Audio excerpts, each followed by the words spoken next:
As soon as I was done, the war happened. And then I went to look for a job, and they told me after Gaddafi dies, come back here and we are going to give you a job, because there was nothing for me there. It was still a war zone. My first option was just leaving the country. When I came to Malta, however, I came here with €1.50. I still remember that very well. The immigration police told me that there's a flight to Libya. We will get you on that flight right away. And I was like, no, wait, guys, I think I have the right to try and stay here. So let me do that. Would you say you learn more from success or from setbacks? That's a difficult question, to be honest, because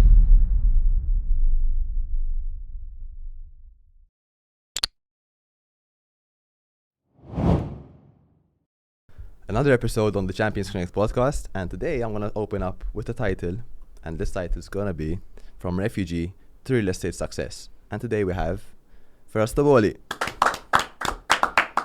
Thank you for coming, man. Thank you for having me, guys. You have an amazing spot here. Really cool. Thank you. Looking forward. Thanks. So yes, basically today we're here to discuss your success in the real estate world, especially here in Malta, right? Right. And I think that real estate here in Malta has grown rapidly over the past 10 years. Obviously, I'm still young, so I saw the difference when it comes to the jump in price. Whereas also people who are older, they saw much more than I did, and out of our generation. So we're going to go back to your early days and how you started and how you came here to Malta. So, I came here to Malta after the war broke out in Libya. I was studying petroleum engineering. Middle class family, nothing special, paycheck to paycheck, 5 siblings. Life was okay, to be honest. We had a house, we had a roof, but that's all we had. And when I studied petroleum engineering basically because that's what I had in my mind. My family was not a business-minded family. It was study, go to school, get a good degree. And that was my goal, to get a good job. And that's why I studied that. As soon as I was done, the war happened, and then I went to look for a job, and they told me after Gaddafi dies, come back here, and we are going to give you a job in the oil fields, you know. Yeah. And then Gaddafi died. I went back, and they were like, "Oh, we still." But anyways, long story short, I decided to leave because there was nothing for me there. It was still a war zone. And it still was even a few years after I left. Yeah. So my first option was just leaving the country. And I decided to go to Europe. It was close in proximity. And I had some friends out here that told me it's good in different countries. First, I went to get a visa because at that time I could still travel by plane. Yeah. So thankfully I didn't have to cross the sea and the desert like most refugees did. Yeah. I'm grateful for that. First time I wasn't accepted. Second time I applied again and finally got it. I went as a first option to Sweden because I heard that is great there, you know. Of course. Yeah, and I was like, okay, let me try that. I didn't know that the weather really, you know, creeps in, and it's not the best choice really. But at that time, that was my go-to place, and I traveled there. And then after a few months, they told me I cannot stay there anymore. Okay. And I had to go back to Malta because that's my first entry. Yeah. To Europe, and I came back here. I decided to come back. Obviously, I didn't want to stay, you know, a lot of people sometimes choose to stay illegally and those kind of, you know, things, but it wasn't for me because my goal was to grow. To grow. Yeah, and I couldn't just stay hiding and just working to pay my bills. What was your idea, to grow as a person or your business first? I mean, at the beginning, it was just to survive, to be honest. Libya, you know, when I was there were tanks on the streets, people shooting, bullets passing by my head. You know that sound like when in the movies? That's real. That's when a bullet passes by so close. So it wasn't safe. It was on fire, literally, the country. So I just wanted a safe place, that's all. How did you handle this with your family when you were there? My family, man, I mean, how can I say it? We just had to live through it, you know. It sounds like you hear those stories and they sound so horrific and so on, but when you live in that moment, you're not thinking like that. You're just trying to, you know, find somewhere to hide, somewhere to escape. You're just basically in adaptation mode. Yeah, just trying to adapt to the situation. So, Do you consider do you consider yourself lucky at this point in time? oh yeah, absolutely. I mean, lucky compared to the people I've been around over there. I mean, the luckiest thing I can mention is that I already spoke good English Yeah. because my dad was studying abroad when I was a kid. When I was 8 months old, we went to the UK. He wasn't rich or anything, but the Libyan government was sponsoring students who wanted to study. Okay. So he had a degree in the University of Newcastle in the UK, So up north. you were a bit lucky in a way. Yes, To learn English. I was very lucky to learn English there as a first language. I used to speak in a Geordie accent, but thankfully it's gone now. No, it's English is the language of the world. You can say. Absolutely, So it helps absolutely. you everywhere. Yeah, helps you so everywhere. that's what I gained from that. Then after 8 years, we went back to Libya, and I stayed there until I left after the war. Yeah. So, what was it like you going from Libya to Malta during the war, and what happened? How was it leaving your family? And you would like to share a story about it?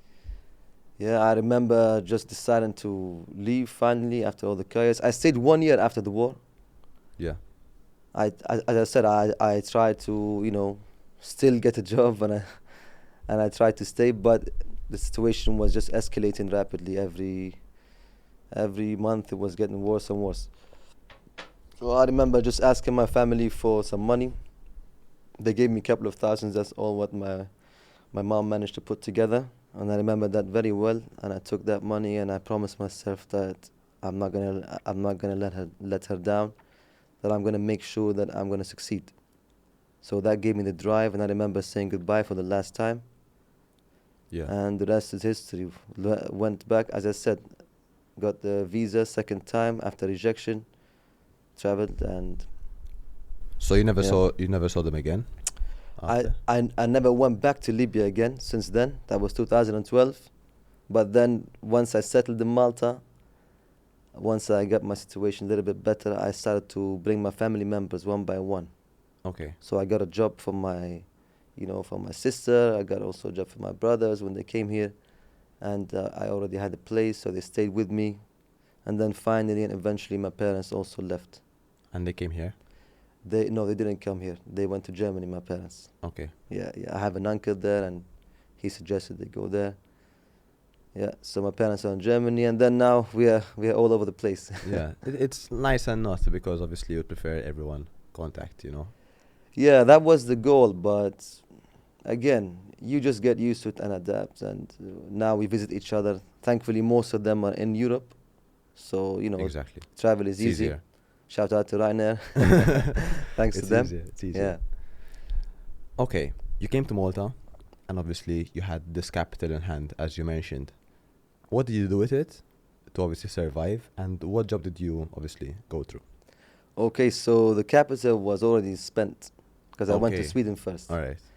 So I had to, you know, live somewhere. I had to eat, and it was gone really fast, faster than expected. I couldn't work there legally because I was just still, you know, waiting for to settle down to do my papers. But you know, I just hustled here and there in the markets, so just to make ends meet. When I came to Malta, however, I came here with €1.50. I still remember that very well. €1.50 because I finished all my money there. Okay. So you know, Wow. Okay. yeah, yeah, yeah. So they dropped me here, and I'm actually glad that I had another chance in Malta. But as soon as I arrived, the immigration police told me that there's a flight to Libya. We will get you on that flight right away, and you can go back home to your country. And I was like, no, wait, guys, I think I have the right to try and stay here. So let me do that. And then after realizing that I knew that I can. They they actually, yeah, let me remember. Yeah, so they called two officers and they took me to the Halfar refugee center. Wow. All right. Yeah, man, it was crazy at that time. It was yeah, it wasn't really a nice place They to be. locked you up inside. No, no, it was an Okay. open center, so you can leave and come back. But Okay. as soon as I arrived, I didn't want to stay. Obviously.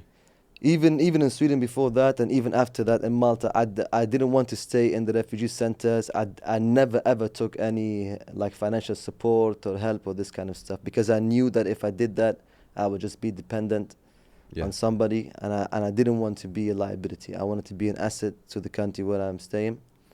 So I left immediately. I didn't have a place to stay. I met some friend from Libya in St. Julian's. He let me stay with him for a couple of nights, and then I was staying, thankfully it was summertime. I arrived in June 2012, so it was warm. I stayed on the beach some nights. Some nights I went out and some girls let me stay with them. So I was, just try to live day by day, basically. Yeah. My best trick was going around the nightclubs in the bars, next to the bar in the nightclubs inside. Yeah. And basically, if you look down, even now, you will see like some coins people pay in cash and they drop coins under the bar. So I would go around scraping, whatever is there. Sometimes you find cents, sometimes you find euros. Once I found 10 euro note, that was my happiest day. And thanks to Patsitsi, I managed to get get full, and that's how I went by for the first For how days. long? That was like maybe for a couple of weeks until I met some guy doing henna tattoo on the street. You know the henna tattoo, yeah. And he gave me like a bunch of those books where you can just copy the drawing, and Yeah. he taught me how to do it real quick. So I took that and set up a table on the street. Not sure if that's 100% legal, but but I had to do what I had to do. Better than taking money from the government. And I did that for a couple of days, and then it didn't work. I was not making much. I had to split the money with the guy. So then I moved on to working in construction, Okay. because a lot of people, like Arabic-speaking people here, Libyans and Yeah. Syrian, work in construction. So, but still, I knew they were teaching me like do this and do that. So one day you become, a master, and in my mind I was like, no, bro, like that's not for me. I'm not gonna be doing this. So I did this for a while, and then thankfully my dad had an old contact in Malta because he used to study here in the 70s Yeah. in the Libyan Institute. You wouldn't know it, but your parents would. Probably. And this guy had a restaurant, so he called him and he gave me his number. Told me maybe he has a job for you. So after 1 month of just living on the streets, then I called him and he had a job for me. I went. He paid for my shirt, for my pants. I couldn't even afford those. And that's it, step by step. I rented a shared place with somebody who works in the restaurant. I met one guy, Fabio, nice guy. And we started to, do shared living.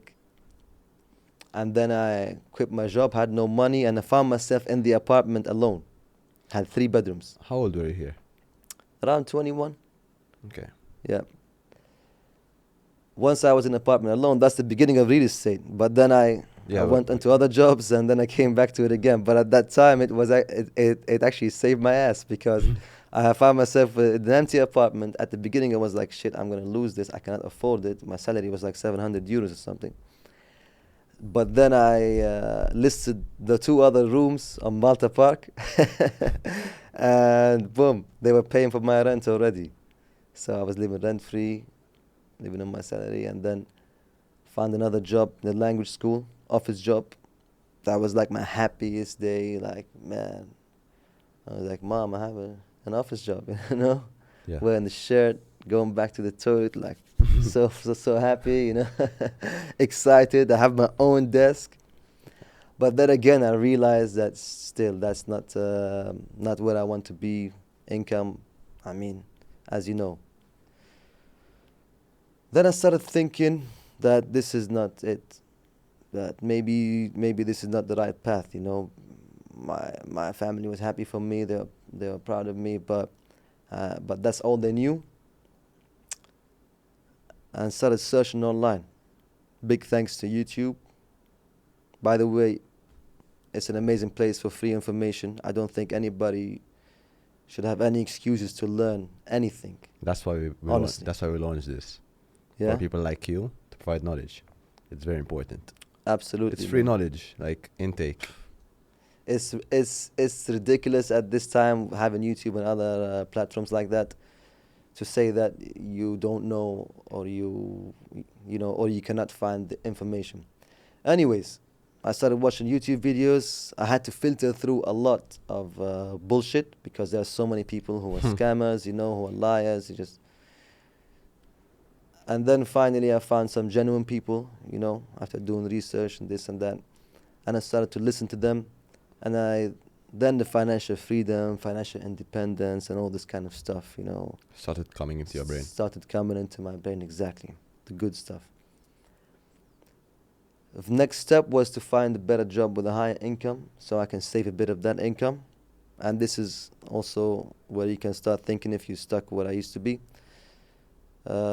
Start looking for a better income job to save that and then to invest that back in whatever. I tried like penny stocks, but again, it was not for me. You need a lot of knowledge as a learning curve. It didn't work. So I moved to a better job. I got fired. I didn't fit in. What was it, may I ask? It was I was selling aviation sorry. I was selling a private jet charter. It was an aviation company. Okay. Yeah. Yeah. Okay. So it was better pay than what I used to do. So I started doing that, and anyways, I didn't fit in the company. The culture was very negative and toxic. Everybody was pissed off. So it Yeah. it had a toll on me, and that was a good thing actually that happened to me. And then I moved to another job, and I just didn't fit in again. And I was like, listen, man, this is your chance. And then that's where real estate came in, because it was my best way or the fastest way to start as a self-employed or as a business kind of Yeah. is working as a self-employed real estate agent. So I had a friend, he was working in letting. My brother, I just met my brother. He told me, listen, man, the other day I met that guy, and he said he made 3K last month doing lettings. And I was like, shit, and that was a lamp, in my head, and I was like, okay, I'm going there. That's it. I'm not doing traditional jobs anymore. I tried. This is my chance, and I moved. First month, I made 600 euros. All right. Yeah, It was a good start. it was a good start, but I already had responsibilities. I had a family, Okay. and it was a shock. It was very stressful at the time, Yeah. and that's where resilience comes in, and that's where you have to keep pushing. I kept pushing. Second month, I made double that amount, and so on. But I didn't stay for long because you have to be on the treadmill all the time, and the income is limited. So it wasn't something that's gonna get me there where I want to be. So I realized that there's a chance and opportunity in subletting business, vacation rentals. I found one good apartment. I borrowed money from my sister, 1,500 euros, so I can pay the deposit and start leasing that place. Spoke to the owner, he agreed. It wasn't easy. I spoke to a couple of owners before that, so not from the first time, but I kept looking. And the rest is history. I went into vacation rentals, subleasing business model. Long way, huh? Yeah, long way now. Long way. That was like about six years ago. Wow, man. And from there on, obviously, we're gonna discuss. We're not gonna skip those 6 years, So Absolutely. okay. So you mentioned that you went into subletting and leasing. What else did you do apart from that? So you were just full on. I was full on. Full on. Yeah, So it was a do or die situation. it was a do or die, definitely. Okay. So did you manage to lease the first property? I did. Okay. Yeah, and it went very well. It was very old, very bad, but at that time there were not so many apartments on the market, so it was much easier to get the place filled up. I just bought some plants. I remember just getting some cactus from the streets, putting them in the small pots and stuff for like decoration, Yeah. getting some new sheets, clean it up nicely, and that's it. It rented. Did very well, actually. One of the best performing apartments until Till now. now. Well, now it's gone already. because it wasn't. It's not suitable for my portfolio at the moment. Yeah. It's too old, but it did perform very well. Yeah. Wow. Okay. And then how did it continue from that? Well, it continued by scaling. It wasn't easy because at the beginning I was doing everything myself. I was carrying rubbish bags, like Santa Claus every day, walking up and down the stairs with big bags of dirty laundry, managing the cleaners, taking the cleaners myself, taking the laundry myself. And sometimes I had to even clean up apartments myself when there was check-in and there are no cleaners available. But step by step, I was growing. Yeah. I was adding up more properties, so the profit that I made, I just take enough for me to, pay How, my bills. how was the profit margin on the first few? Was Well, it worth it, or was it just to start up? let's say, let's say, 3 bedroom apartment at that time, I was making the whole season, summer season, whole year, it can make 10K net profit. Okay. So at that time, this was a good amount of money, for me starting up.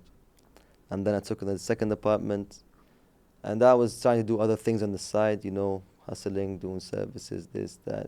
Did it work? The other side hustles, you mean? Yeah. No, it didn't work. They did not. I was just doing side things to add to the income because it still wasn't enough to sustain, my family and my expenses. So obviously you're saying that you had a main thing and then you had side hustles to gather up some things. Yeah. What do you suggest to people who are trying to do this style of work? Should they just focus on one thing and excel in that? Or focus on one thing, give it their 90%, and then the other 10%, they put it into other different baskets? From my experience and from people who are way more successful than me, it's always the same advice. You focus on one thing that works. Once something works for you, you just double down on that and keep expanding that. And what if it doesn't work in the beginning? But imagine, okay, you have a vision. You have a vision of a business model you have in mind, and you explain it to me. And I don't get it. I don't understand it, okay? You try for a year, and you still haven't managed to make what you want. And you keep going because you believe that it's a really good business model. Do you still keep going after that, although it's not making you the money you want? Or should you run after more money? Because that's important as well. That's a very good question. I always thought about that, is when to learn how to let go. And I think you need to assess the situation. If you see that there are other people doing the same business model and they're succeeding, if you see that there are a lot of proven Works in a way. works, Projects. then you need to keep going. That means you're doing something wrong, or you need to adjust, or maybe you just need to keep pushing a bit further. If you see that the business model itself, because there are so many business models that have very low margins, and even if you scale them, they're not even scalable. So to sum it up, let me say that you need to choose a business that is scalable, that has a proven track record of Yeah. success.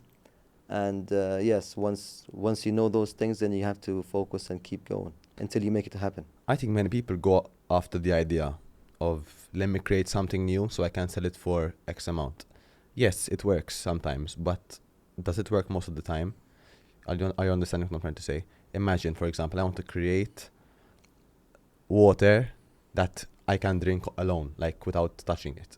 Right. People try to create the impossible to make money, Yeah. where it's not the case. I think if you try and do something that you're good at and you want to make it monetizable, it can work. Not create the impossible. Absolutely. I mean, both ways work, but then the new thing, if you want to make a new thing, I guess you need to be a little bit lucky, and you need to be intelligent to find that thing that, A lot of research, market a lot research. of market research. People spend sometimes millions and billions on just a product, to develop a product. So Exactly. I don't know if you have that time and money, why not? But, like, as you mentioned, if you just choose something that, is already working, I would say that's a much easier and faster way to make something happen, to start. Exactly. And I agree with you. I agree with you 100%, because obviously when you're younger, you want to create the best product where people say, okay, this is very interesting. But I don't think it's the case. And I learned it myself as well. I was trying to create new things, new ideas. But listen, just create something you're good at, or try learn something new, at least. not create something new that people can. Yeah, it works both ways, but the hardest part is creating something new. Yeah, it depends on the person. You know, some people have the finances, they have the time, and they have the passion to create a certain product. And absolutely, who am I to tell them not to do that? You know? Talking about creating a new product and all this situation, our sponsor, G's Biltong. Okay, it's a Biltong brand. It's a local brand. It has 40 grams of protein in just one packet, which is insane. Okay. Okay, It's a local brand. it's a local brand. It's homemade. That's amazing. It's homemade. So shout out George Strickland, the founder of this. Okay, he creates these from home. He has dryers that dry meat. Okay, so we're gonna open it and try it out. Let's try that. It's insane for post-workout. Here. I just had a workout, So so yeah, it's there perfect you go. timing. There you go. And he didn't try to create something that no one ever created. He tried to enhance the situation of the biltong. Oh, so It's quite a big chunk. this is like a jerky, but it's not- actually it's- not that. yeah, it's called the not so dry. biltong. It's called biltong. Biltong? Yeah. Man, it's amazing. Texture is amazing. Let me try that.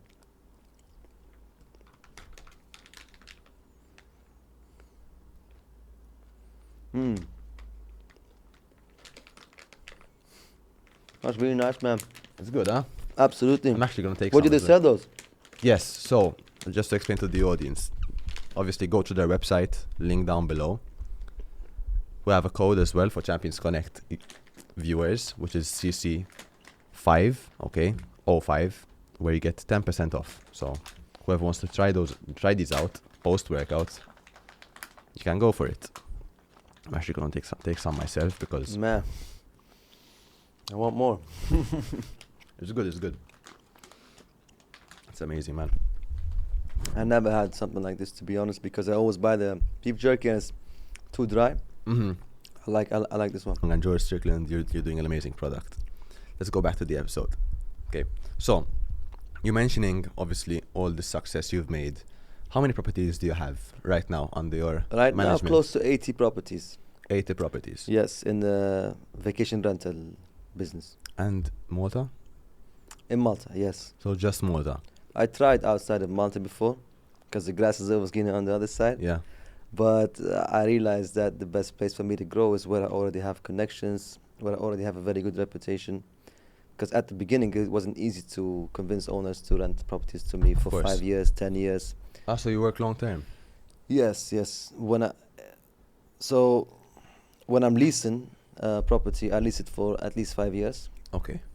Sometimes when I was starting, I do just 1 year or 2 Obviously, years. to be safe. To be safe and also to prove to the owners themselves they're not very confident to give it to me. I was like nobody, you know. They didn't know me. I didn't have any track record. I didn't have anything. But yeah, now I take properties only for like 5-10 years lease. I take very good care of them. Most of the time we invest tens of thousands in the properties. Really? Yeah, especially if it's a big like villa or palazzo or something like How that. does it work? How does your business model work? So okay, let's So- say I have a villa. Okay. Yeah. And this villa is ready to move into, but it needs work. Yeah. Okay. You come up to me and tell me what. So I'm going to rent your villa from you for the next 5 years or 10 years, depending on how much we need to invest in it. And I'm going So let's to... say it needs 10K worth of investment. Yeah. What's gonna happen then? I'm just going to invest that 10K in it, or maybe even more. I'm going to invest it. I don't want the money back from you as the owner. I have a full cleaning, maintenance team. It's cleaned every week on average, full Okay. cleaning. So it's not like the long-term tenants who keep it dirty for a long time, and keep the dirt accumulating. I have a full-on maintenance team. So whenever something breaks, we fix it immediately. So you have, your mind put to rest, and your property very well taken care of. And we also invest money in it for new furniture, paint jobs. We do every year. We do a paint job to our places to keep them fresh. Because remember, for us to make money, the property needs to be in a great shape. So it becomes our business, our baby, just like it is yours. Okay, interesting. Yeah. But obviously you didn't start like this. How did you go on to build a team? Because obviously teams aren't built in a day. Yeah. Obviously you need the maids. Do you have property managers? Yeah, I do right now, for sure. But before, as I mentioned earlier, I was doing everything on my own. I was doing even the maintenance on my own. People call me at 2 a.m. They forgot the keys. I have to go and open the door. I was the handy guy. I was the booking guy. I was doing everything. I was even opening for the every single check-in.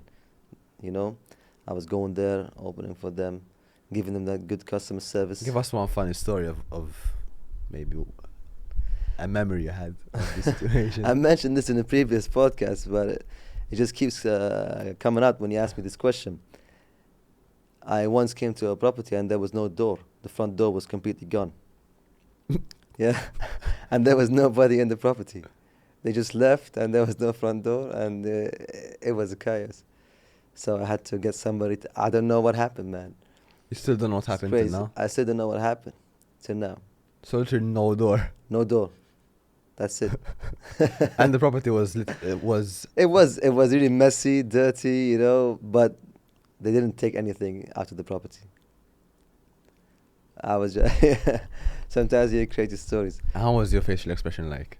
Oh, I was shocked, obviously, and I was thinking about the bill all the time because remember, I'm renting the space from the owner, and I'm responsible 100% to keep it in a good shape and give it back as it is, and even better.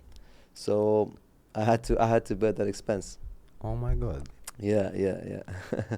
Was So- wild. So you made the money. You made the money. Approximate amount is Uh, in when your in your career at so that far ti- well, with this business model. in revenue, I made few millions now in the past 6 years. But Okay. again, it's just a number, that is the gross revenue. You know what Yeah. I mean? So I made millions in gross revenue, a bit less than that in net income. But again, I did not really enjoy any of my money until maybe just last year or this year, where I started to really spend And when you say money on when you say lifestyle. when you say enjoy, what is enjoyable for you? Buying a nice car because I like cars. Traveling to nice places. Giving money to my family, to my mom, you know, people who I see that in need. That's how I enjoy my money. Okay. Yeah. And how are you materialistic wise? Materialistic wise, Yeah. what do you mean by that? Clothes, watches. Do you give them much importance? I if I liked them more, I would, but I'm just not into that stuff so much. I like to buy like simple outfits, some Zara, just white or black or that.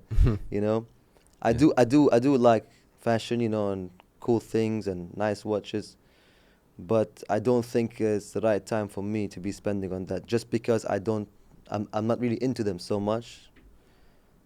Sometimes I think it's silly. I mean, I'm wearing a watch. I like nice watches, but you don't really need the watch. It's just for decoration. So I think it's silly to invest in something like this before investing back in your business. So right now I'm in the stage where I'm still spending money back in my business to grow it. Yeah. So you made X amount, and obviously you're mentioning that you enjoy life as well. The other amount, how is it invested? Let me give you an example. Last year I made just under 500,000 in net income, in profit. Okay, Okay. not in revenue. And that 500,000 almost. I mean, I'm not gonna even spend 100K on it. I'm not even gonna spend 100K from that on myself really. So maybe just 100K, maybe less. And you how know? did you invest the other? The other is going back in the business. So I'm buying more houses. Now I'm doing more like flipping. So I have the Airbnb business. Okay. Let me put it like this. So I started the rent to rent business. Yeah, subleasing, vacation rentals, because that was easy to start. Remember, I borrowed only 1,500. You had to pay deposits Yes. first month. It was easy start. And then once I started to make income from there, I used that income from this business model to finance a new business, which is buying and selling properties. Okay. So now I still have that business of subleasing, vacation rentals. I opened the company after that. Would you like to mention the name of the company? Maybe we have some people who are watching who want to. Absolutely. The company is called Fame. Fame? Yes. Okay. Fame Estates. The website, fameestates.com. Our Instagram is Fame. Go check it out. Yeah, check it out. We have very nice properties on our website. We have villas, palazzos with pool. So if you have any event, family event, or if you just want to invite friends, you can go there to the website and check it out. We have We'll very put nice it down in the properties. description. So Down in the description. Down in the Absolutely. description. So yeah, once I started to grow on my own in the vacation rental business, I opened the company with partners, so I can take some of the workload off my shoulders. And now I am growing that. I'm growing my personal portfolio, also my company's portfolio with my partners. But I'm focusing also now on this new venture that I started like about 3 years ago, Okay. which is buying and selling property. And I how do buy you see? homes. Obviously, you don't sell a property like this. Yeah, It's not Pringles. You're not selling Pringles, you know. I do So- sell them like Pringles, man. Okay. Oh yeah. Good one. So, how? There is very little property that I've finished to the standards that I finished them, you know. It's not easy. A lot of people try, they fail, they lose money. But thankfully, I managed after those years to know how to find the right deal, And to how do know you how find the to right finish it. You need to check the market price, and you need to know how much you can sell it for afterwards. It just comes with experience, you know. You cannot rely on because in Malta you don't have a fixed, you know, pricing system. So everybody just prices their property as they wish. And some agents just want to sell. Some agents are really like genuine. So you cannot just rely on them. You need to know yourself how to value the property and how to imagine it done. Also, you need to know how to fix it within a budget and furnish it. So all my properties, I resell them, you know, ready and furnished, just on the key, you know. Yeah. And yeah, that's something that I And that I do very okay, well. So let's say you buy a house now. How long is it going to take you to sell it? For the price you want? So I buy a house now. In 4 months, it's gonna be done. In 1 month, it's gonna be sold. Okay. Yeah. And how do you sell? Do you use agents? I use agents, definitely. Thanks to all the agents out there who are helping me out finding property and selling them. I definitely use And agents. you have one guy? Or No, do you have multiple? I have multiple agents that I work with. Yeah. The different companies? Or Different companies, or is yeah. it just one who helps you? There are different agents from different agencies, different companies, yes. Okay. So, and have you ever thought of building a team of agents? I don't think I'm Could be that big yet. Like I think I need to be having like so many properties, you know, in one hand to make sense out of it, because But for it's, them helping you to find more, you know. Oh, you mean to outsource agents, not to hire my own agents, you mean? Not hire, maybe you can gather a team around it. For example, 5 agents, and say, listen, okay, we're gonna get as much as possible, but the percentage of an agency is much bigger. You'll deduct the percentage and make more money off it. No? Yeah, I mean, I do have a team of agents like that who work independently, and so far it's so good. So why not working with one agent? Again, because my business model is based on reselling, so I need to sell quick, and when I want to sell quick, I need to have as much exposure as possible. So I need to use all the agencies possible, the good ones, and list it with them. And then same thing with buying property. It's not easy to find, especially right now. Prices are crazy. It's not easy to find like houses. I buy unconverted houses, and it's not easy to find one with a good price, you know, Yeah. with a reasonable price to make profit. So that's why, again, I use a lot of agents from different agencies so I can have more access to the market. So let's say you have a flat. Okay. You're 21, you have a flat, and it was either given to you, or I don't know, you bought it with a loan. Okay. And you're using it for investment, so it's not there to live in. It's there. You got a loan from the bank, okay, and you bought a flat, okay, 2-bedroom. What is the guide for them to make a bit more money than just renting it? Sell the place, make a profit, take that profit and reinvest it in your business or whatever hustle is making you money. I would say because one apartment or even two, after paying the bank loan and everything, how much is going to make you? let's say 500 euros net profit, okay? You think? Well, I'm just being very optimistic now. Yeah. But I'm being very optimistic for a reason. To give you an example, let's say in the best case scenario, it can make you 500 euros net every month. This 500 euros net every month, or even 1,000 every month, it's not going to change your life.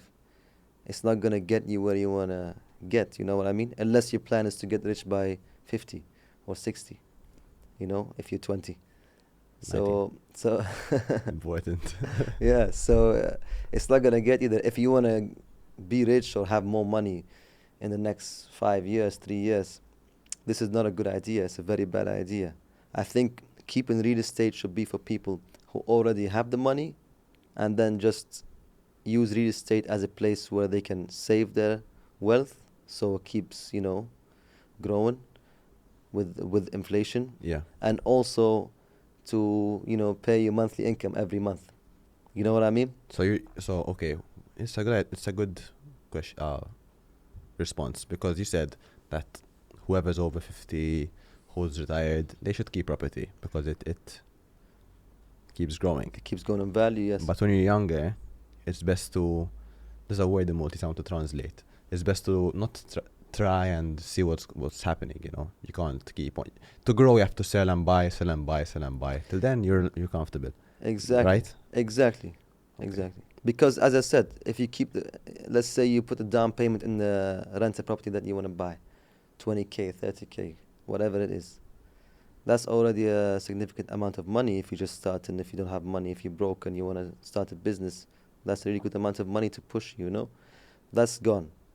And what's going to give you in return? Few hundreds a month after paying your property tax and all that, and the bank. That's not going to get you anywhere. So a better idea is to use that money for the down payment, to invest in a business, because a business, it can make you, I don't know, tens of thousands, hundreds of thousands, even millions in 1 year or 2 or 3, depending on how lucky and smart you are, Yeah. etc. But the property will not do that. So that's the point I'm trying to make. If you already have the money that you're comfortable with, you know, for example, my goal right now is 10 million, later will be 100, but once I have that 10 million, then for me it's the right time to keep property, to buy and keep. And when do you think you'll succeed with this? Oh man, that's a good question. It's a big number. Yeah? It really depends on how things go. But what's the My plan is to have this in the next 5 years. Okay. Yeah. Okay. It could be before that.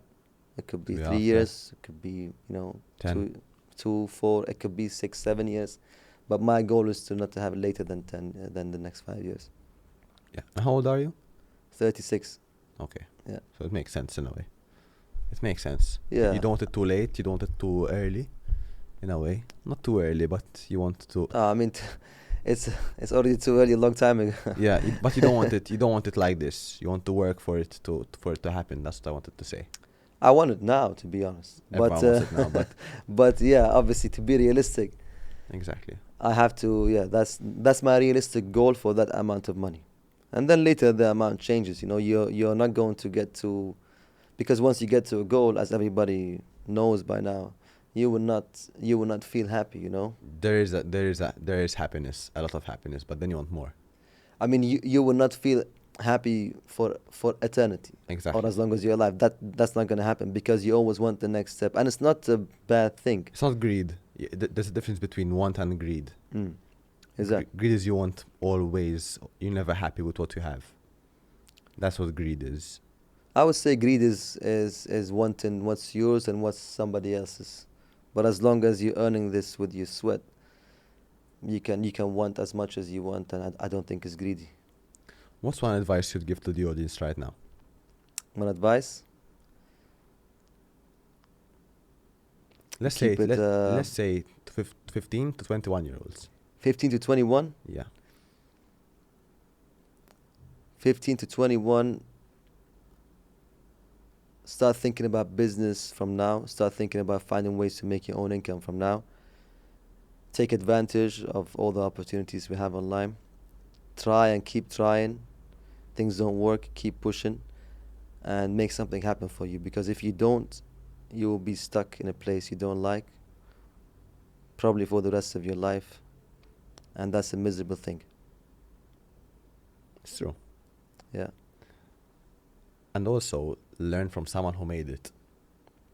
That's, I think, a good. absolutely. I mean, that's a hack. As I mentioned earlier, when I told you, like, I was watching people on YouTube and stuff when I first started. Man, like, imagine if I didn't have those people. You know how difficult it was for our, all the older generations. So Exactly. definitely. Let's say you have, okay, I want to make it a bit more realistic because obviously I'm in that age at the moment and I hear conversations. Let's say you just turned 18, okay, you just turned 18 and you have you've been gathering some money since you were a kid, Okay. birthday money, work money till you're 18, and you have a decision either to buy a car, the best car on earth, buy a nice Mercedes or something, or invest that 20k into something. You have 20k. What are you gonna do with it if you were 18 right now? If I had no cushion to fall on, like no rich parents or something like that, You have 20k. that's all you have, That's all you have. it would be absolutely fucking stupid to buy a nice car. Although I love cars, I'm 36 now. I didn't allow myself to buy nice cars until the last year, and now, honestly, like, it's just, I mean, it's a no-brainer. You cannot put all your money in a car when you're trying to escape, because that's just gonna set you back. Some people have different philosophy. They say, listen, I made this 20k, I know how to make another 20, I'm confident, so I'm gonna spend this 20 on a car, and next month I'm gonna make another 20. Fine, if you have this ability, if you have that confidence and you know what you're doing, why not? Well done. But typically, traditionally, it doesn't work like this. So what would you do? Would you? Okay, this is another point I want to add. If you buy a car, it saves you time as well, and time is money. So would you buy a 10k car, and the rest of the 10k you invest, or because you can't buy a cheaper car than that, it's gonna come with problems, and all these things for sure. Or else buy a 15k car, which is gonna be a good quality car, Yeah. okay, and the 5k you try and open a new business. Nah, man. If that was my reserve, and that's all I had, I would spend the least I can on a car. Really, the least, because you need money to boost your business, to start your business. So that's my opinion. For example, let's put it in a situation where I came from, right? I started subletting. I would take the money. I would rent more properties with that money, and that's what I was doing. Actually, if I didn't do that, I would never be where I am today. I would never be able to actually buy houses. I would never be able to grow my portfolio to 80 properties.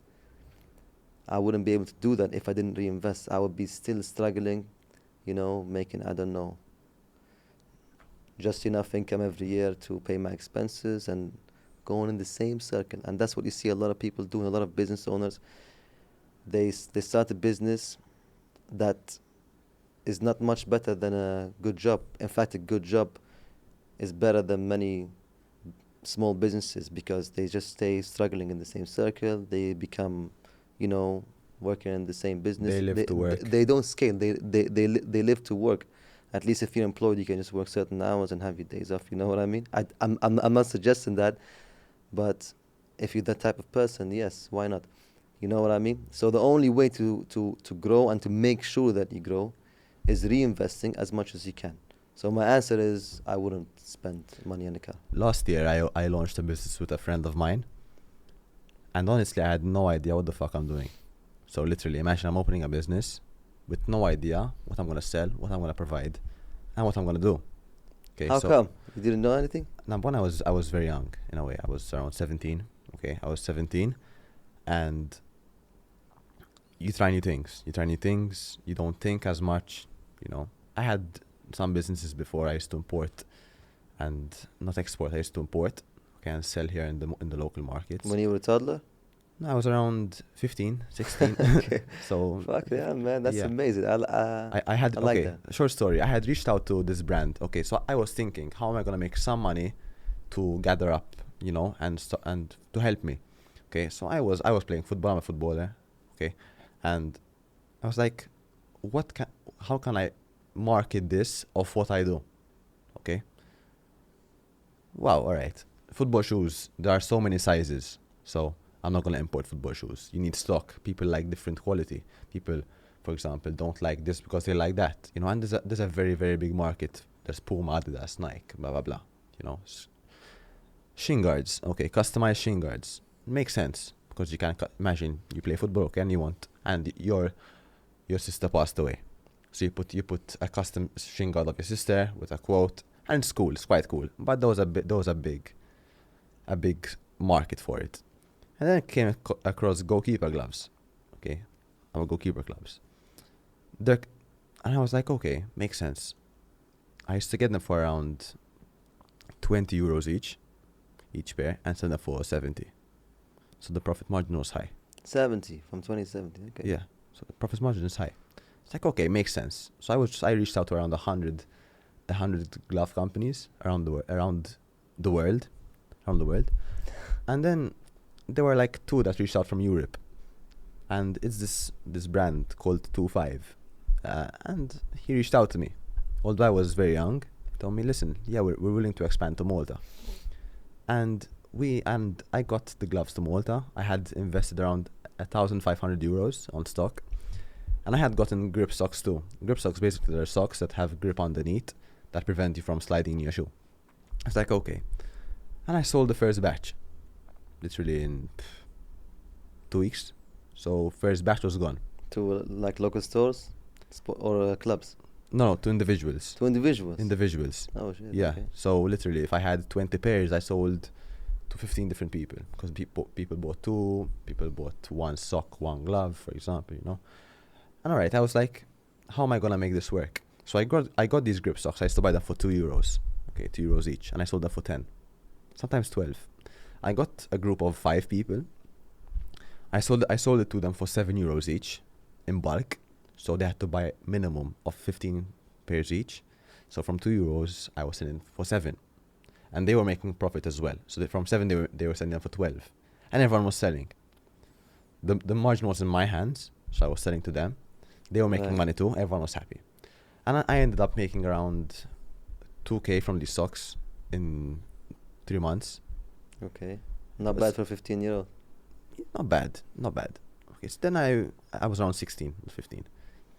So I was like, okay, I'm doing well, you know. And I started to provide. I was people, Premier League goalkeepers started to buy, you know. And I was selling, not bad. But then I was like, okay, is this what I want to do? As you mentioned. And I was all right. I learned what I had to learn. I learned what tax is. I learned what national insurance.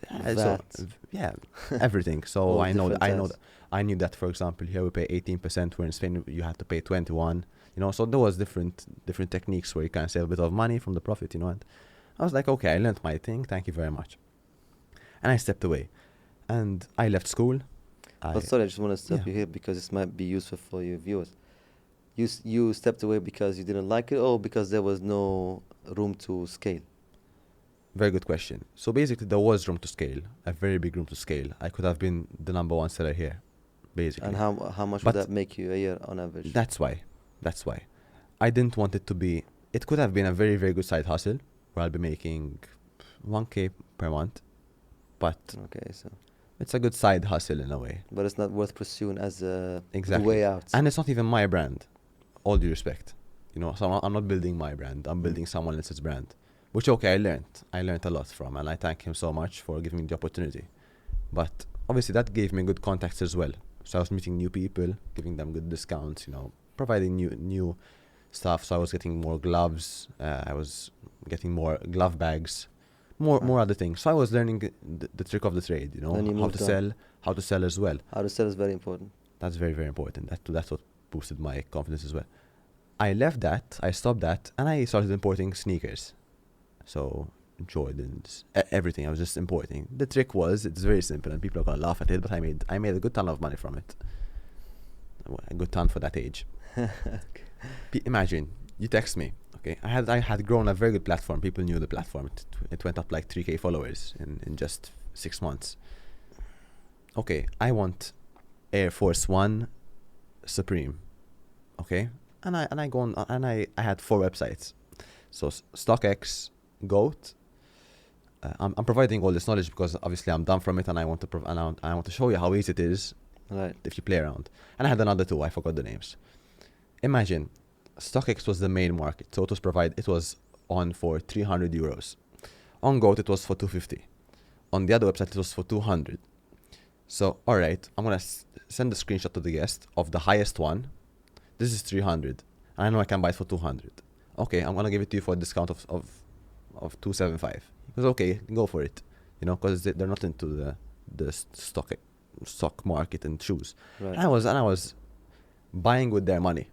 So I never invested. I had bought 3 shoes and sold them. But I was using other people's money to make money. Right. So it's like, okay, give me a deposit of half or of 200. With that 200, I buy it, and I just take the profit. Nice. So thank you very much. You know, that's how I started slowly making the sale. Obviously, you meet them, you give them, you discuss, blah blah blah. Yeah. And then, long story short, my baby came, and Oh yeah, Champions Connect. and yes, we came far, and just 1 year, and in 1 year I think I made a very big difference to my life. So Very that's nice, basically man. it. That's Well done basically for it. that. A lot of people need to hear this story, and I wish myself I had the same mindset about business that you have right now when I was your age. As I mentioned, I didn't know anything about that. I started to learn about financial freedom and business and these. I mean, I liked nice cars and nice things since I was a kid. I always thought that I wanted something, better. I always imagined myself, living a better life than what I saw around me, and a nice car and this kind of stuff and traveling. But I didn't know how. So I only learned about financial freedom at around 27 years old, about money and A bit business. late in a way, but it's never too late. It's very late, to be honest. But again, I'd rather be like at this age now. I'm 36. I'd rather be where I am right now than to still be stuck in the same life where I was before 27. So something is still better than nothing. I'm still enjoying my life. I still have some youth left in me to enjoy it. With the Yeah. money. So it's not bad. But if you start earlier, it's even better. And that's why we are here, right? That's why we're here to tell young people mainly, and also older people, to just start. But my brother's, I'm gonna bleep the amount, but I'm gonna mention it. My brother's around, how old are you? 16. 16. He's a photographer and he tries many different things, and he's averaging. I'm gonna bleep this out because I don't want anyone to know. So it's not Yeah. bad. Okay. Am I right? Something like that. Yeah. You know? Okay. And it's scalable. That's the best thing about it. It's so scalable, and all the equipment is his. Okay. So literally, all you see is the camera. The camera setup is all his. Nice. So he invests a lot of money and he's trying his best. That's why it's Well so done. important. It's so important to try new things. And he was very lost as a kid, and all of us were lost, and we don't know what to do. He's just 16, but he found his way. That's amazing. So yeah, You started at 14? Oh, man, I wish I had you myself, man. I would have had my 10 million by now already. That's amazing, man. everyone has his journey, and I Yeah, hope, yeah. obviously, I hope your success. We're gonna go on to the quick fire questions. Okay. Okay. So we create these questions where we ask you quick questions. What do you do? Sorry, what are you doing with school, by the way? I just finished school. I'm not gonna continue because I want to build my personal brand. No more wasting time? Okay. All right. Good. Yeah, well, thank God. Obviously, our parents are very supportive, because sometimes, like, people say, no, you have to go to school, blah blah blah. Oh, yeah. So that helps a lot. That our parents are very supportive, and I thank you so much. I'm not gonna mention the names, but Thank you, will. his parents. So yeah, it's very interesting. So let's go on to the rapid fire questions. Okay, let's Okay. go. Your favorite Maltese tradition? Oh, man. Favorite Maltese tradition. I've been living here now since 2012. The summer feast, man. The I summer like, feast, I yeah. like how people enjoy their. They enjoy life. They stop for a while, and just enjoy. Some weeks in the summer, not working and this kind of stuff. It's not good for business. Sometimes. It's an advantage, though. Yeah, because nobody's working. It's an advantage. So Mhm. yeah, I like that. Yeah. People should learn how to have a break sometimes. Yeah, exactly. Not too long, but yes. Not too long. Yeah, exactly. What book or movie inspired you most? Movie, I would have to say The Pursuit of Happiness. Okay. Yeah. That changed your mind to many things. That that inspired me and gave me motivation. You know, it's Will Smith with his kid on the street, and do you know the movie? No. Oh man, you need to watch that movie. I'm gonna write it down. What's it Yeah, called? The Pursuit of Happiness, and it's a real story. The guy actually became one of the. He owned one of the big. I think broke brokerage or just fund. I think in New York. Yeah. I'm gonna watch it. Oh man, It's on Netflix. it's inspiring. I'm not sure to be honest. Anyway, anyway, if you have some time, go watch it. To the audience, yeah, you can go watch it. Okay, The next. Pursuit of Happiness. Yeah. Pursuit of Happiness. Okay, I'll watch it for sure. What's the most memorable moment in your... Sorry, I had to stop you just for a second for the book, because there's one book that I think can Okay. be very beneficial for people, especially where I started. There was not a lot of confidence in my speech, and they never teach you this stuff at school, how to speak and how to articulate, your words. So, how to win friends and influence people is a very, very, very good place to start. It will teach you a lot about human psychology, the basics that anybody should be taught. So that's one book you suggest. Definitely, how to win friends and influence people. It's about understanding people's psychology, what make people like you. It's also about sales. So it's Perfect. very helpful for business and self-confidence. Absolutely. Perfect. Okay. Next And- question, sorry. Okay, I'm gonna ask you a question later on. That will...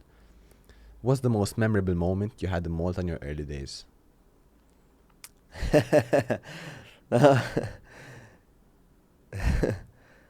It's when I arrived to Malta with 1 year and a half. I finished that year and a half, so I was just, going around trying, And I remember one guy, he was a refugee, also, Somalian refugee, in Valletta, where there's a fountain now. Yeah. And he had a Miranda, soft drink, very cold, and he was drinking it like this in the middle of the heat. And I was looking at that refugee, and I was envying him so much. I was like, man, he can buy that cold drink like, in the middle, And I was like, I wanted that so bad, and I couldn't. So that's stuck to my mind. I think we should be very grateful for what we have at this point in time. Yeah, but you just, I mean, this is how the human brain works. You just can't be grateful if you haven't been through the situation. You just won't understand. But yeah, there are a lot of people who are being pussies. To be honest, complaining. And I mean, for another example, I would like to give Yeah. freedom of travel. It's not just that you have money and you have a house. You should be grateful for that, but even in freedom of travel, people cross oceans just to have a European passport so they can travel to other countries for business or whatever. I have business opportunities in some countries that I had difficulties traveling to. And that's also a big blessing. So anyways, people who are born here have EU nationality, freedom of travel, the world is open to you. You have no excuses. YouTube, everything to learn for free. So yeah. You're right. I know this question, but I'm still gonna mention it. What's the sport you enjoy most? Okay, you know it already. It's a combat sport. So boxing, kickboxing. I used to do a lot of kickboxing before, till I had a knee surgery. Okay. Now I can still do it, but I've been stuck to boxing since I had my knee surgery because I couldn't do kickboxing at the time. So that's what I enjoy the most. Also calisthenics, pull-ups, Okay. because they're useful skills in life. Yeah. Unlike football. Next question. What is one word? I want to change it up a bit because this is... What is one word you describe your business by? One word I describe my business. Yeah. One word is, man. I don't think one word is enough, but let me squeeze it in. Consistency, I would say. Okay. Yeah. Makes sense. That's very important. I had a discussion with someone yesterday about this. What was your biggest challenge as a refugee? Biggest challenge is coming here with no money and no home, so I had to figure out how to survive the first days. That was the biggest challenge, and then from there it was just getting easier. Last one. If you have stress, what's your go-to relief? Go to relief. I like to travel Okay. when I feel too Too much crammed. stress. Yeah, too cramped. Yeah. In fact, after COVID had a big setback. That was my biggest setback, by the way, in business. Oh, okay. I lost about 100K.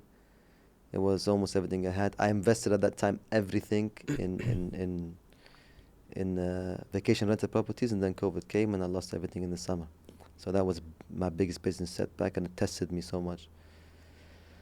But yeah, Okay, so usually you mentioned that you like to read and watch films to motivate, not motivate, but grow your knowledge on.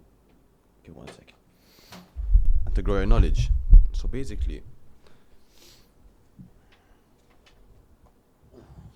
our latest guest was Maria Farrugia. Okay, Maria Farrugia left you. She's basically a footballer that plays abroad. Okay, and she left you a question. She didn't know you were coming. Okay, it was anonymous. okay. Okay, okay. You basically answered this. Would you say you learn more from success or from setbacks?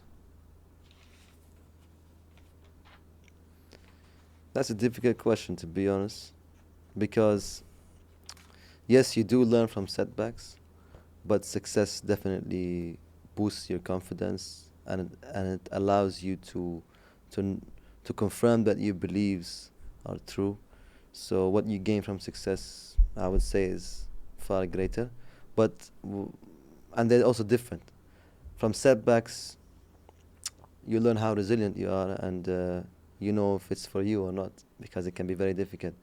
So I would say both are very important to build your character, but you need the setbacks, and you need hard starts, to make you appreciate and to also learn from them. So I would say they're both equally important, to be honest, when it comes to building your character. Okay, it's very good, and I like the question, to be honest. So we're gonna later ask you to leave a question for the next guest. Okay. It's the one last question that I like to ask to each and every guest. Who is future you?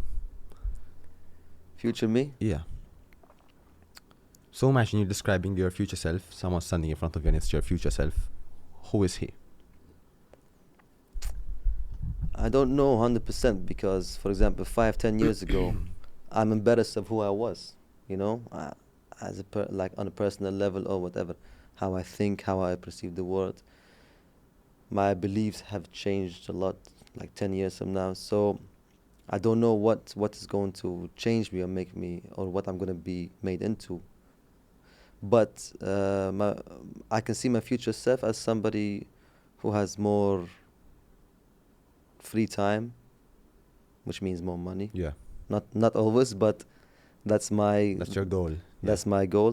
I want to have more lifestyle. Sorry, I mean better. Well, how do I put this together? I would like to have more lifestyle, events happening than business events happening in my life. I would like to spend more time, exploring and doing the things that, excite us in life, more than just working and doing business. That's where I see myself. Perfect.